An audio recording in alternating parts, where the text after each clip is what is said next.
अस्सलाम वालेकुम फ्रेंड्स, आप देख रहे हैं हमारा यूट्यूब चैनल जिसका नाम है टेक्निकल सैयद आता।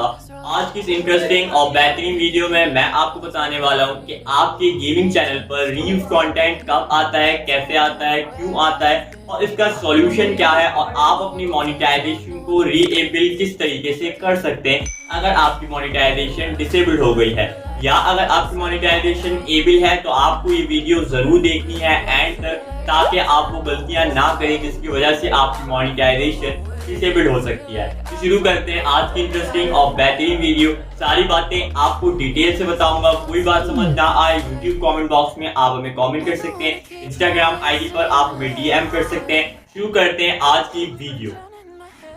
तो दोस्तों सबसे पहले बात समझते हैं कि आपने जब अपनी मोनेटाइजेशन को ऑन किया, एबल किया, अब ऑन और एबल करने के बाद अब आपकी वीडियोस पर एड्स चलते हैं और उन एड्स के ऊपर जितनी भी आपकी रीच होगी, जितने भी ज्यादा आपके लोगों को देखने वाले होंगे आपके एड्स पर, उसके बाद आपकी अर्निंग जो होगी वो काउंट होगी और आपके एडसेंस अकाउंट में ट्रांसफर होगी, जिसके बाद मंथ के एंड में आपको वो अर्निंग मिला करेगी, आप उसको ले पाएंगे। लेकिन उससे पहले आपके पास YouTube की कुछ टर्म्स एंड कंडीशंस होती हैं, एडसेंस की तरफ से कुछ टर्म्स एंड कंडीशंस होती हैं। मैंने अपनी प्रीवियस वीडियो में, लास्ट वीडियो में आपको बताया CTR क्या है और CTR के हाई होने की वजह से आपको क्या नुकसान होगा। अगर आपने वीडियो नहीं देखी तो जाकर देखिएगा। लेकिन अभी हम बात कर रहे हैं रीयूज कंटेंट की। तो रीयूज कंटेंट वो कंटेंट होता है, ये YouTube वो कंटेंट रीयूज कंटेंट की कैटेगरी में डालता है जिस कंटेंट को आप अपने चैनल पर बार बार यूज करें। अब रीयूज का क्या मतलब हुआ कि आपने अपने एक ही कंटेंट को दोबारा यूज किया।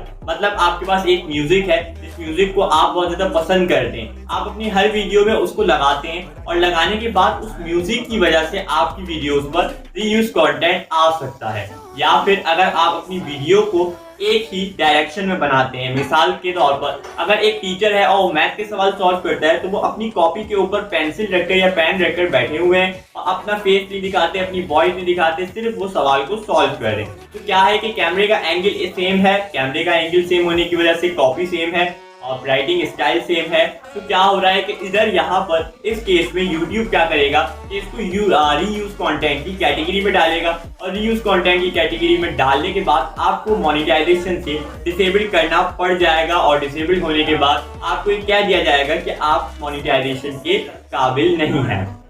तो ये गलतियां होती हैं जिसकी वजह से आपका चैनल जो है वो डीमोनेटाइज होता है। अब उसके बाद गेमिंग चैनल पर रीयूज कंटेंट कैसे आता है? गेमिंग चैनल पर रीयूज कंटेंट इस तरीके से आता है कि अगर आप सिर्फ फ्री फायर पर वीडियोस को अपलोड करते हैं या आप सिर्फ GTA और SYED पर अपनी वीडियोस को अपलोड करते हैं, तो अगर आप एक ही कैटेगरी पर या आप एक ही स्टाइल में वीडियो को रिकॉर्ड करते हैं और उसके बाद ना आप उसमें वॉइस लगाते हैं, ना आप कोई एडिटिंग में चेंज करते हैं, उसको आप सिंपल वही चीज रखते हैं जो पहले आपने खेला था, आप वही दोबारा खेल कर अपलोड कर देते हैं, तो उसके बाद आपके पास रीयूज कंटेंट आता है। लेकिन अगर आप वीडियोस को रिकॉर्ड करते हैं, रिकॉर्ड करने के साथ साथ अपनी ऑडियो को लगाते हैं, ऑडियो के साथ अपने चैनल के लोगों को लगाते हैं, आप डिस्क्रिप्शन में बताते हैं कि आप क्या करने वाले हैं इस वीडियो में, या आप नीचे डिस्क्लेमर लगाते हैं, तो उसके बाद आपके पास ये सारी प्रॉब्लम्स जो हैं वो नहीं आती।